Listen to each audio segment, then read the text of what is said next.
السلام عليكم ورحمة الله وبركاته ሁሉ ሙስሊም ለአላሁ ሱብሃነሁ ወተዓላ እጅግ ቅርብ ቢሆን ይመኛል። ነገር ግን ብዙ ሰው ከየት መጀመር እንዳለበትና ለጌታው ቅርብ ይሆን ዘንድ ነፍሱን እንዴት አድርጎ ማሸነፍ እንዳለበት ግራ ይገባዋል። ዛሬ በዚህ ቪዲዮ ከቁርአንና ከሱና የተውጣጡ 5 ወደ አላህ ለመቃረብ የሚረዱንን መንገዶች እንደተለመደው ከታላላቅ ዓሊሞች ዳዕዋዎች ላይ በመውሰድ ይዤላችሁ መጥቻለሁ። በአላህ ፍቃድ ከአላህ ጋር ባለን ግንኙነት ላይ ትልቅ ለውጥን የሚፈጥር መልእክት እንዲሆን አላህን እየተማጸነን እንጀምራለን። አላሁ ሱብሃነሁ ወተዓላ በቁርአኑ ሱረቱል አንከቡት አንቀጽ 61 ላይ እንዲህ ይላል: ወለዚነ ጃሃዱ ፊና ለነህዲየነሁም ሱቡለና ወኢነላሀ ለመዐል ሙሕሲኒን። እነዚያ በእኛ መንገድ የታገሉትን በእርግጥ መንገዳችንን እንመራቸዋለን፣ አላህም በእርግጥ ከበጎ ሰሪዎች ጋር ነው ይላል። መመራትን የፈለገ ሰው አላህ ይመራዋል። በእውነት ከልቡ ወደ አላህ መቅረብን የሻም ሰው ጌታውን በእርግጥ ያገኘዋል። ኢማም አልገዛሊ እጅግ ውብ አባባል አላቸው። ኢዘል መርኡ ካነ ለሁል ፊክራ፣ አንድ ሰው እውነተኛ የሆነ ሐሳብ ካለው በልቡም ሆነ በአእምሮ ላይ የሐሳብ የእውነት ዋጋ ካለው ፈፊ ኩሊ ሸይኢን ለሁ ኢብራ፣ በሁሉም ነገር ውስጥ ለሱ ተግሳጽ ወይንም መመሪያ ያለለት ይላሉ። አላሁ ሱብሃነሁ ወተዓላን የእውነት ከወደድን እንግዲያውስ በሁሉም ነገር ውስጥ ወደሱ የሚያመለክተንን ነገር እናገኛለን። ወደ አላሁ ሱብሃነሁ ወተዓላ የእውነት መቅረብን ከፈለግን እንግዲያውስ በሁሉም ነገር ውስጥ ወደሱ የሚያቀርቡንን መንገዶች እናገኛለን። በዛሬው ቪዲዮ ወደ አላሁ ሱብሃነሁ ወተዓላ ለመቅረብ የሚረዱንን 5 መንገዶች እናያለን። የመጀመሪያው ቀልብህን በማጽዳት ጀምር ይላል። ቁርአንም ሆነ የረሱላችን ሰለላሁ ዐለይሂ ወሰለም አስተምሮ አበክሮ የሚመክረን ነገር ቢኖር ከምንም አስቀድመን ቀልባችንን ማጽዳት እንዳለብን ነው። ችግሩ ዒባዳ ጋር አይደለም፣ ችግሩ ቂያምና ሲያም ጋር አይደለም፣ ችግሩ ልብ ጋር ነው። ልባችን ብትጸዳ ኖሮ ዒባዳዎች በገሩልን ነበር።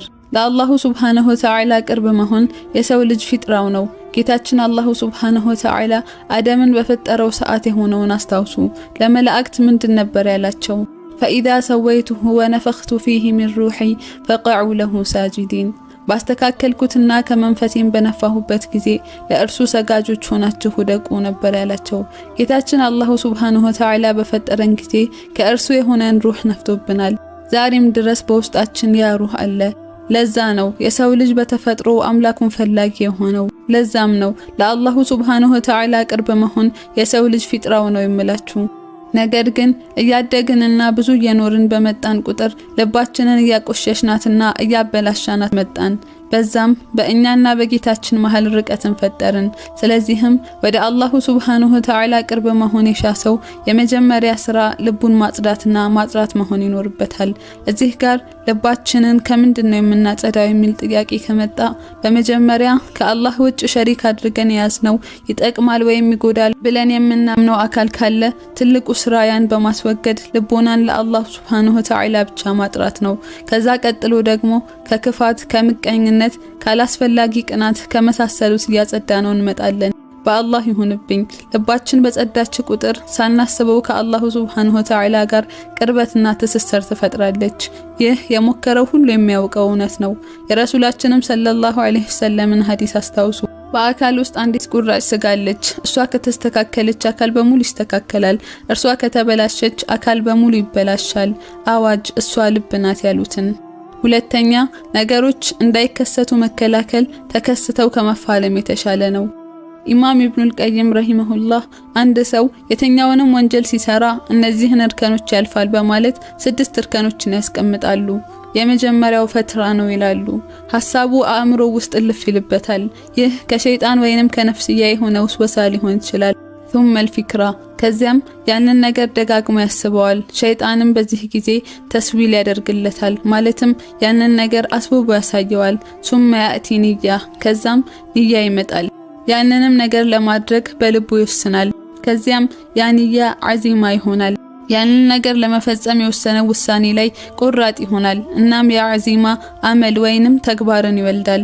በመጨረሻም ሰውየው እዛው ወንጀል ላይ ይወድቃል።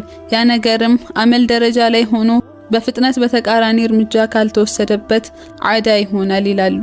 ዓዳ ማለት ልምድ ነው። ያ ነገር ከመደጋገሙ የተነሳ ሰውየው ላይ እንደ ልክፍት ይሆንበታል። ከዛ ነገር ለመውጣትም በጣም ይቸገራል። ያ ነገር አንዴ ልማድ ከሆነበት በቀላሉ ለማቆም በጣም ይከብደዋል። ይህ ነው እርከኑ ይላሉ።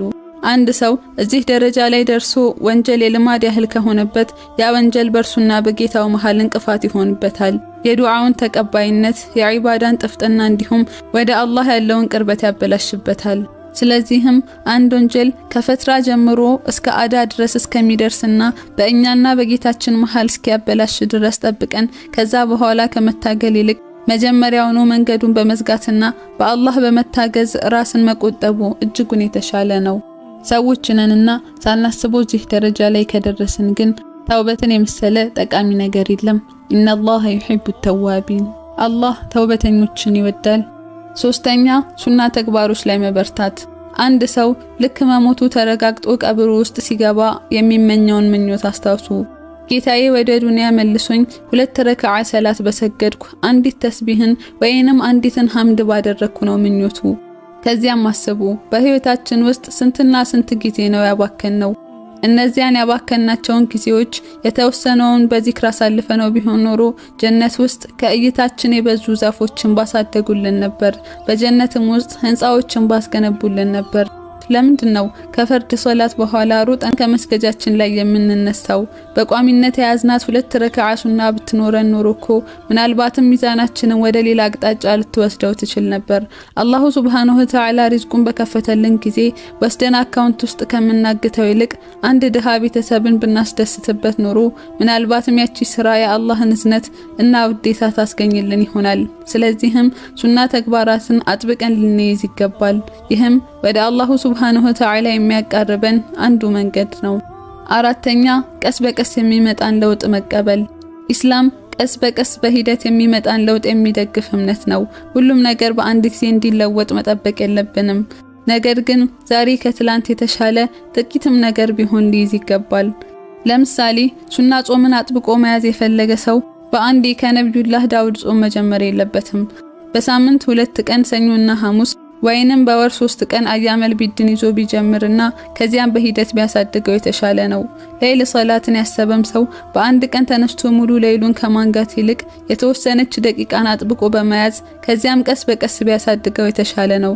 እናታችን አይሻ ረዲየላሁ ዐንሃ በዘገበችው ሐዲስ ሱኢለ ረሱልላህ ሰለላሁ ዐለይሂ ወሰለም የአላህ መልእክተኛ ሰለላሁ ዐለይሂ ወሰለም ተጠየቁ፣ አዩል አዕማሊ አሐቡ ኢለላህ አላህ ዘንድ ይበልጥ ተወዳጅ የሆነው የትኛው ተግባር ነው ተባሉ።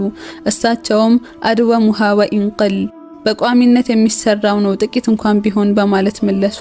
ስለዚህም ቋሚ አድርገን ልንይዘው በምንችለው መጠን በመጀመር ያሳደጉ መሄድ የተሻለ ነው። ወደ አላሁ ሱብሃነሁ ወተዓላ ለመቃረብም እጅጉን ይረዳል። አምስተኛና የመጨረሻው ስነ ምግባር ነው። ጥሩ ሙስሊም መሆን ማለት በጣም ደረቅ ሰው መሆን ማለት አይደለም። በጣም ጨፍጋጋና የማያቀርብ ፊት መላበስም አይደለም። ይልቁንስ ሙእሚን የተሻለ ለስላሳና ትሁት ለሰዎች የሚያዝንና የሚጨነቅ ረሃ ሰው ነው። በሰሂህ ሐዲስ ላይ እንደተጠቀሰው ረሱል ሰለላሁ ዐለይሂ ወሰለም እንዲህ ብለዋል፣ ما من شيء أثقل في الميزان المؤمن يوم القيامة من حسن الخلق የቂያማ ቀን አንድ ሙእሚን ሚዛን ላይ ከመልካም ስነ ምግባር ይበልጥ የከበደ ነገር የለም ብለዋል። ሱብሃንአላህ። ይህ አላሁ ሱብሃነሁ ወተዓላ ለመልካም ስነ ምግባር የሰጠው ታላቅ ቦታ ነው። ስለሆነም ወደ አላሁ ሱብሃነሁ ወተዓላ መቃረብን የሻሰው ስነ ምግባሩን ማሳመርና ከሰዎች ጋር በመልካም መኗኗር ትልቅ እድሉ መሆኑን መገንዘብ ይኖርበታል። ረሱላችንም ሰለላሁ ዐለይሂ ወሰለም ዱዓ ሲያደርጉ اللهم كما أحسنت خلقي أحسن خلقي ይሉ ነበር። አላህ ሆይ አፈጣጠሪን እንዳሳመርከው ስነ ምግባሬንም አሳምርልኝ ይሉ ነበር።